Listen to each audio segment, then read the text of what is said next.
mtu wa Mungu, ni wakati mwingine Mungu ametufikisha niseme maneno haya mawili matatu kwamba mfumo kabisa wa Kristo ilitakiwa akomalie ama ashike mambo matatu ya kwamba kazi, ibada, maombi, kazi, ibada, maombi, kazi, ibada, maombi.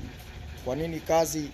Ili mtu asimlemee mtu kwa yoyote, isiwe sababu ya imani ya mtu husika ya mtu husika kusemwa ama kutukanwa ama Kristo huyo kutukanwa. Lakini kwa nini maombi? Ili kulainisha yale ambayo maelekezo mtu ambayo anapewa kutoka kwa viongozi, Kwa nini ibada? Ili kuelekezwa namna za kufanya na ni wapi pa kupita, wapi nini uongee na wakati gani wa kuongea. Kwa hiyo yote yalikuwa ni mambo ambayo tulitakiwa kuelimishwa ama kuelekezwa. Lakini sasa unakuta mlokole ndio kiumbe mvivu kwenye kazi, kwenye mambo anayofanya, afanya kilegevu. Sawa, Mungu alishusha, kuna wakati vitu vilishuka kutoka mbinguni, hiyo hatukatai, lakini kuna namna fulani ambayo mtu unatakiwa ufanye ili Mungu aonekane. Kwa sababu Yesu ni kielelezo. Yeye alianza kwenye useremala, akaingia kwenye kazi za kawaida, akajishughulisha na mambo ya kawaida. Baadaye ndo ule utukufu ukatokea. Ile kielelezo kwamba sisi tupite wapi ili tutokee wapi.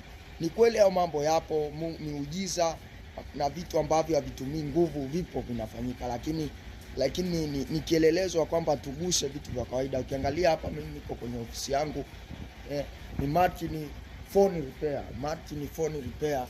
Tunapambana na simu aina zote, miamala tunafanya kwa namna fulani, lakini sana tumejikita kwenye utengenezaji wa simu. Tunatengeneza simu zote, ikiwa na tatizo lolote tunatoa solution ama tunatoa ufumbuzi. Kwa hiyo neema ya Mungu inaonekana kwenye vitu kama hivi. Katika namna yote, katika zile namna za kulita jina la Yesu, kuita uwezo wa Mungu unaonekana huku. Yale maombi na ibada ninazofanya zinisaidie nifanye mambo kwa uangalifu, kwa uaminifu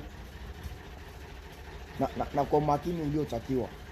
Nisiseme mengi, lakini nihimize mambo machache kwamba viongozi wetu hasa wa kanisani wanatuhimiza tushike mambo matatu: kazi, ibada, maombi. Kazi, ibada, maombi ni vitu vinavyotusaidia kuenenda ama kufanya mambo kwa ufanisi, hatimaye kuleta mshindo ama kuleta faida za kawaida, sio kwenye ulimwengu wa roho, faida za kawaida kwenye maisha haya ya kawaida. Ni Mungu tunayemwabudu na ni Mungu tunayemtegemea kwamba atusaidie na atuwezeshe mambo hayo. Neema Kristo Yesu iwe pamoja nao uliopata kushiriki kipande cha neema hii. Popote ulipo, ukihitaji kazi kama hizi tunafanya. Popote ulipo, ukiwa na tatizo la simu unaweza kunicheki kwa namna yote. Namba zangu za simu ni hizi hapa chini. Unaweza kunicheki kwa namna yote, tukafanya kazi hata online.